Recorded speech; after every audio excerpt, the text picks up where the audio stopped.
Hello, in this video I'm gonna tell you what to do if MOVA 20 does not recharge.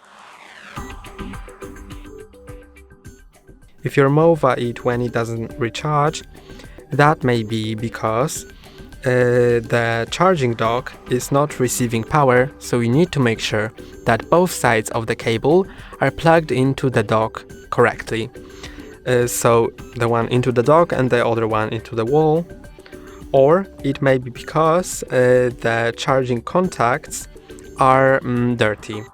So the contacts on your dock and on your robot, these metal ones, need to be cleaned in order to provide better contact.